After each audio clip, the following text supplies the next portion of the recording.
Bonjour à vous les actunautes en direct de Ouistreham. Aujourd'hui, je vous propose de parler navigation hauturière à bord d'un bateau à moteur. Je suis pour cela chez Targa France, chez Snip Yachting, et on va tout savoir avec François Blossier. Bonjour François. Bonjour Nicolas. Aujourd'hui François, moi je souhaitais aborder une question qui nous revient assez régulièrement sur Internet dans les questions des actunautes. C'est naviguer de façon hauturière. Qu'est-ce que ça signifie ? Et quand on m'a posé cette question, j'ai tout de suite pensé à Targa. Et donc, à l'occasion de cette visite au chantier, je voulais qu'on en parle ensemble. Alors, l'hauturier, ça fait rêver tout le monde. Hein. Tous les plaisanciers souhaitent naviguer en hauturier. Il n'y en a pas tant que ça qui le font. Et vous avez une gamme qui est parfaitement adaptée à ça, des plus petits bateaux aux plus gros. Avant de voir en quoi vos bateaux ils sont adaptés, c'est quoi concrètement de la navigation hauturière à moteur? Tout à fait, on a la chance d'avoir beaucoup de clients, même la plupart, hein, qui font de la navigation hauturière avec nos bateaux. Une navigation hauturière, ça se prépare. Effectivement, il faut premièrement connaître son bateau. Parce qu'en navigation, on part selon un schéma. On se dit, voilà, j'ai une traversée, je vais avoir tel courant, telle météo, je vais rencontrer telle chose. Par exemple, de Bretagne en Irlande. Ça peut être, chez nous ici, là, on est sur Ouistreham, c'est effectivement aller potentiellement en Angleterre, traverser de Gascogne pour un Breton qui veut aller au Portugal, par exemple. En Méditerranée, partir vers la Corse, la Sardaigne, les Baléares, voire l'Italie. Donc c'est une navigation qui peut être de 3 heures à une dizaine d'heures, hein, 10-12 heures. Donc sur ce laps de temps, il est très difficile, par expérience, toujours difficile de savoir quelle météo, quelles conditions on va rencontrer. Donc en général, on va toujours sur une période donnée, sur un passage d'un cap ou au milieu de la Manche, ou quoi, on va rencontrer des conditions qu'on n'avait pas forcément pensé avoir. On part avec 1 mètre de creux et au bout de avec 1 mètre, on se dit que ça va être comme ça pendant toute la creux. traversée. Finalement, non, on peut se retrouver avec des vagues qui venaient d'un côté, qui vont venir de l'autre, qui vont être croisées, avec des trous potentiellement. Quand il y a beaucoup de courant, ça fait un peu des pics avec des trous. On peut se retrouver avec 2 mètres 50, 3 mètres à l'extrême, un grain qui passe. Ça m'est déjà arrivé aussi où on avait un force 5-6 établi et finalement on a eu un grain à bien plus, à 7-8, qui a levé la mer tout de suite et on s'est retrouvé dans ces conditions. Donc là, il faut connaître son bateau, il faut avoir confiance dans son bateau. Et donc voilà, la navigation hauturière, ça se prépare, mais il faut aussi, voilà, il faut que le bateau conceptuellement ne puisse pas embarquer de l'eau en fait. Il y a plusieurs choses effectivement. Premièrement, oui, il faut qu'il ait une carène quand même, qui ait un bon passage en mer, qui évite qu'il se couche dans les vagues, qu'il embarque trop d'eau. Il faut que la structure elle soit suffisamment costaud pour encaisser éventuellement soit une erreur de pilotage, soit une vague scélérate. Il y a toujours à un moment donné 1 ou 2 vagues qu'on n'avait pas prévues. On est dans une routine, ça se passe bien, on avance, on a une certaine vitesse et d'un seul coup, on ne sait pas ce qui se passe, on a une vague qui est beaucoup plus grosse ou pas du tout dans la même direction. Qui déferle sur le vitrage latéral et il faut qu'il déferle et là on n'a pas le temps de réagir ou on ne réagit pas comme il faut aussi que le bateau il encaisse tout ça. Et après il faut aussi que vous sachiez à bord que vous n'arriviez pas sur les rotules à la fin de la navigation, donc il y a la notion de confort aussi pendant cette traversée qui est importante. Et donc le confort, ça passe par plusieurs choses à bord. Le confort pour le pilote, pour les passagers. C'est comme l'automobile, ça. C'est un peu comme l'automobile. Effectivement, si vous prenez une belle berline ou un SUV et que vous faites 2000 km avec d'une traite, et que vous n'arrivez pas dans le même état que sur un cabriolet sportif des années 60 avec une capote, oui, vous allez avoir le style, etc. Mais vous allez arriver avec le dos en compote, un peu d'eau dans les cheveux et voilà, vous n'allez pas arriver. Une origine peut-être potentiellement. Que, globalement, la capote n'était pas étanche. C'est ça. C'était classe, mais c'était difficile. Donc là ici sur une traversée, il faut savoir quelle est votre monture et qu'est-ce que vous voulez faire et dans quel état vous voulez arriver. Je pense au chauffage par exemple, au désembuage.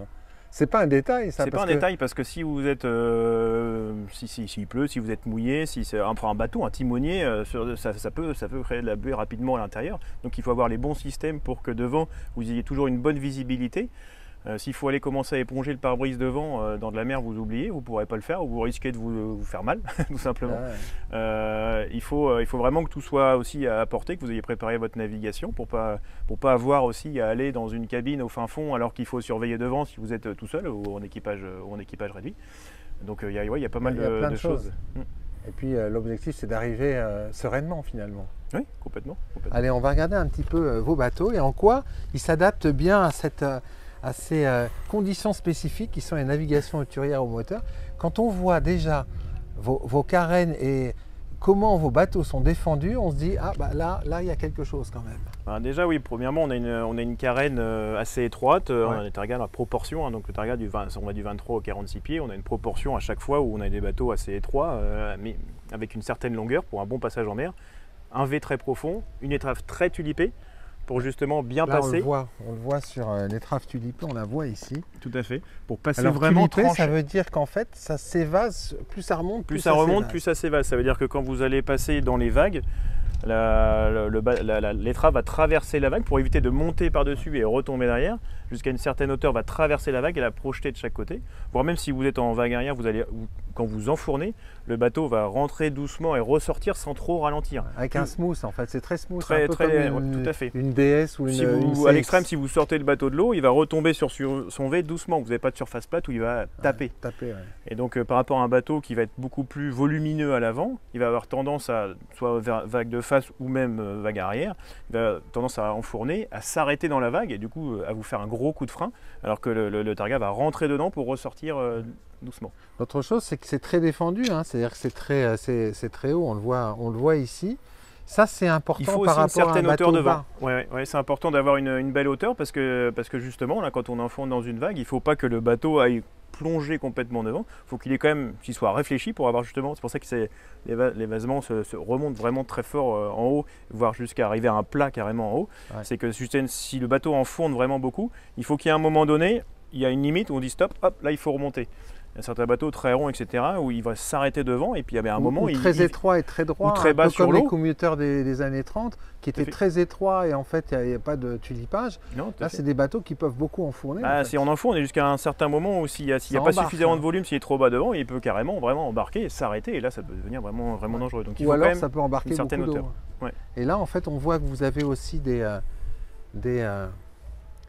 défenses qui sont très fortes. Qui permettent en fait là aussi d'éviter que l'eau s'évacue bien sur les côtés. Là on voit aussi, on peut parler des vitrages ici qu'on voit ici sur le latéral. Alors effectivement c'est la mode d'avoir des vitres, des grandes baies vitrées ouvrantes partout, des vitrages. C'est très beau, au port c'est lumineux, etc. Là je vous le déconseille sur des grosses navigations hauturières. En côtier c'est parfait, mais côtier, des boats, petits week-ends, conditions clémentes, mais attention sur de la navigation hauturière, les grandes surfaces vitrées comme ça, c'est quelque chose qui n'est pas structurellement suffisamment costaud pour encaisser justement ce qu'on disait, une vague sur le côté qui va venir s'écraser sur la cabine. Il ne faut pas que ça défonce les vitres, que ça brise les vitres ou que ça fissure les vitres. Complètement. Et ça, on l'a déjà vu sur des unités surtout, très vitrées. Quand c'est une vitre, c'est pas ça qui fait la structure du bateau. Hein. Là, on voit qu'entre chaque vitre, justement, on a du composite. On a une surface de vitre qui est limitée, mais pour autant, à l'intérieur, on l'a déjà vu sur d'autres reportages, c'est suffisamment lumineux. On a quand même une sensation d'avoir une vue panoramique. Mais si on a vraiment un gros choc latéral ou frontal, on a une structure qui va être solide et qui va pas bouger. Et quand on parle de structure, on va justement parler d'échantillonnage. Dans les Actunautes, l'échantillonnage, c'est quoi? C'est la matière qui est mise dans le bateau et qui permet d'avoir, on va dire, de la robustesse. Plus un bateau est échantillonné, plus il va être lourd, plus il va être robuste en fait. Tout à fait. On peut dire à l'extrême que le targa peut être sur-échantillonné. Ouais. Mais en fait, il va être plus tolérant. Si jamais un jour vous êtes dans des conditions, et comme on l'a dit tout à l'heure, il y a la vague de trop ou la mauvaise vague qui vous fait partir sur le côté, décoller, retomber, etc., vous allez avoir un bateau qui va l'encaisser parce qu'il est suréchantillonné. Alors justement, là vous avez quelque chose d'impressionnant. Un petit exemple, on a tout simplement un tableau arrière, là par exemple, l'échantillonnage du tableau arrière d'un targa. On a ici des petits carottages du composite, du monolithique qu'on a sur un Targa 23, vous voyez le plus petit modèle de la gamme. Le petit modèle, ça fait quand même 2 cm. Voilà, c'est énorme. Donc on a tout ça évidemment en fond de coque. Par-dessus, on peut l'apercevoir si vous voulez, mais on a tout un varangage qui est restratifié par-dessus, qui lui est creux, une espèce de gros qui est creux à l'intérieur, qui est moussé. Et alors il y a aussi une spécificité chez Targa, vos coques sont moussées. Voilà. Ça veut dire quoi et ça sert à quoi? Et notamment dans le cas d'un bateau hauturier. Alors, il est moussé effectivement dans le varangage et aussi dans tous les compartiments entre les varangages et sur toutes les superstructures, tous les francs-bords jusqu'au balcon. Tous les targas effectivement sont moussés partout. Alors ça veut dire quoi ça? Alors c'est injecté après, une fois que la mousse est refuge, elle est sèche, elle ne peut pas se gorger d'eau. C'est la mousse à structure fermée. Structure fermée, à cellule fermée.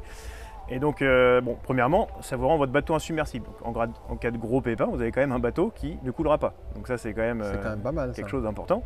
Mais ça va aussi vous apporter une rigidité de l'ensemble et surtout une rigidité structurelle. Mais aussi, ça va surtout vous apporter une insonorisation renforcée à l'intérieur du bateau. Parce que vous n'avez pas d'espace vide, notamment à l'avant, partout là où quand vous allez retomber dans la vague. Pas de condensation donc. Moins de condensation, etc. Mais c'est-à-dire que on va surtout le ressentir dans vraiment l'acoustique du bateau en mer. C'est-à-dire qu'on a vraiment quelque chose, on sent qu'on a quelque chose de plein, donc de robuste et de très silencieux en navigation. Ouais. Mais également, cette rigidité structurelle fait que le bateau ne se tord pas quand il tombe dans la vague ou quand il remonte à la vague. Tout à fait. Et que cette absence de torsion, c'est aussi une absence de torsion entre le pont et la coque qui sont collés, qui sont fixés l'un à l'autre. Et donc, ça veut dire aussi qu'on a une résistance globale du bateau qui est beaucoup plus forte. Complètement, on le voit en navigation avec les francs-bords effectivement assez hauts. On voit bien qu'il n'y a rien qui bouge nulle part. On a un sentiment en fait quand on est dans de la mer, dans le bateau. Alors c'est un tout, on ne peut pas dire qu'il y a quelque chose précisément si c'est uniquement ce moussage, la forme de la coque. C'est l'ensemble. En fait, c'est un ensemble. Quand on est à l'intérieur, et même quelqu'un qui est plus novice va le comprendre tout de suite. Je me sens en sécurité, je me sens en confiance avec le bateau. Ça passe par plein de choses. Donc, le bruit, le fait qu'il n'y a rien qui craque, qui bouge, la direction qui est bonne, qui est souple, la visibilité qui est excellente, le confort du pilote qui est assis dans son siège avec son repose-pied ou des passagers dans la cabine. En fait, c'est un tout qui donne ce sentiment de sécurité. Et quand on parlait de sécurité, c'est aussi le plan de pont. Et là, on voit qu'effectivement, même en navigation, avec ce plan de pont walk-around, c'est-à-dire avec 2 passes avant qui permettent de circuler autour de la timonerie, sur tous vos bateaux, on va avoir des passes avant qui sont très creusées, des balcons qui remontent très haut, là on le voit, c'est au-dessus des hanches. C'est-à-dire que même en navigation, même au large, on peut sortir. Il y a toujours un moment donné où en hauturier, on a toujours besoin de sortir, soit pour ça, enfin pour différentes raisons, on a toujours besoin de sortir. Et c'est important de pouvoir circuler tout autour. Sans avoir peur, sans se faire peur. Parce que c'est sûr que si en hauturier, on doit sortir à un moment donné et que aucun des équipiers ne veut le faire parce qu'il a peur, parce que les francs-bords ne sont pas assez hauts, parce que le balcon il n'est pas assez dimensionné, en fait ils font une navigation et puis ils ne recommenceront plus jamais. Ils ne recommenceront plus jamais, tout à fait. Et ce n'est pas l'objectif. Voilà. Alors après on parlait du confort, là c'est une des marques de fabrique de Targa parce que c'est des bateaux qui sont semi-custom, il y a du chauffage, il y a du dégivrage. Voilà, oui, on parlait de ça tout à l'heure. Effectivement, on a le désembuage en standard sur les bateaux partout, donc on a suffisamment. Alors, il n'y a pas une ou deux bouches sur 2 vitres, non, c'est chaque vitre a sa bouche de sortie réglable pour bien orienter le flux d'air qui a une puissance variable pour aller sur chaque vitre. Donc, il y a beaucoup de choses, mais ça veut dire qu'à chaque fois, vous pouvez avoir justement toutes ces vitres sans buée et vous avez ce système de pare-brise inversé qui permet l'évacuation plus rapide de l'eau quand vous allez avoir de l'eau. C'est pas pour rien, ce pare-brise inversé. Qui a été repris beaucoup maintenant aujourd'hui, qui historiquement, était plutôt sur des bateaux de pêche ou autres. C'est pour ça où on peut avoir cet esprit, mais c'est le côté justement, c'est le côté pratique et fonctionnel en fait de ces pare-brises qui permettent d'évacuer, d'éviter aussi d'être ébloui par le soleil. Ouais. Donc c'est une plus petite surface, mais justement une meilleure visibilité parce qu'un pare-brise qui est plus près de vous et un système d'essuie-glace sur chaque vitre, plus lave-glace, enfin lave-glace c'est de l'eau finalement, qui vient, qu'on peut mettre pour retirer le sel qui aurait plus les rideaux, vous avez des rideaux par soleil qui viennent directement du maritime. Voilà, là on parle juste d'un pare-brise, on a déjà 3 raisons qui font que, et ça mine de rien, il n'y a pas tant de bateaux que ça qui sont équipés de toutes ces fonctionnalités, ne serait-ce que visibilité, c'est une des choses primordiales dans la navigation hauturière, surtout sur des bateaux comme ça qui naviguent à plus de 20 nœuds, à 25 nœuds en croisière, voire plus. Le danger vient très vite, donc il faut toujours bien voir devant et avoir une veille active et toujours voir devant. Mais pour voir devant, il faut qu'on puisse le faire. Il y a une chose en fait qui est marquante chez vous, et moi ça m'a toujours impressionné, c'est que sur le départ des courses, des grandes courses au large, les derniers bateaux qui naviguent en accompagnement, et généralement ils accueillent soit les VIP, soit la presse, soit la télévision, c'est les Targa, parce que c'est les seuls, qui peuvent naviguer assez vite, suivre les grands voiliers de course, mais dans des conditions de mer qui sont parfois difficiles. Hein. Je pense à la route du Rhum, par exemple. Voilà, la dernière Transat Jacques Vabre, par exemple, il y avait eu un arrêté préfectoral. Aucun bateau n'avait le droit de sortir au vu des conditions dantesques qu'il y avait en mer. Effectivement, nous on était en mer avec l'équipe de production vidéo. Et ça s'est très bien passé, il n'y a pas eu de souci. On a réussi même à faire des superbes images. Parce que justement, on a confiance dans les bateaux, y compris les personnes à bord avec qui maintenant on a l'habitude de travailler. Sauf que de toute manière, dans le Targa, il n'y aura pas de souci. Ils vont être suffisamment stables pour pouvoir filmer en toute sécurité. Dans des creux, c'était quel type de creux? On avait plus de 3 mètres, on avait 3 mètres, 3,50 m sur le départ. Et parfois, justement, en des positions soit rapides, soit même potentiellement beaucoup moins rapides, travers à la vague, donc avec des vagues dans tous les sens. Et c'est là où on apprécie vraiment tout ça, c'est-à-dire d'avoir la visibilité qui est importante pour pouvoir se placer avec les autres bateaux sans danger et puis sans avoir peur que les équipiers derrière passent à l'eau. Passent à l'eau, ça c'est indispensable. Tout à fait. En fait, quand on se pose une question d'acheter un bateau pour faire de la navigation hauturière sur un Targa, en fait, il faut l'essayer quelque part. Tout à fait, je le conseille, il faut aller l'essayer. Effectivement, il faut bien avoir en tête tous ces aspects, des choses qu'on voit, des choses qu'on ne voit pas. Et il faut avoir en tête quand on achète, si c'est pas un Targa, un autre bateau, c'est pas parce qu'il a le style du bateau ou qu'il pourrait faire de l'hauturier, y ressembler, qu'il peut le faire. Et il faut être vigilant là-dessus parce que l'hauturier, c'est pas sans risque. Et effectivement, c'est pas de la navigation côtière, quoi. Tout à fait. Merci beaucoup François. C'est moi Nicolas. Voilà, et puis moi je vais vous quitter avec ce 360 sur ces Targas qui sont exposés chez Slipiotic, dont certains peuvent être essayés d'ailleurs au chantier. Voilà, à très bientôt sur Aquanautique.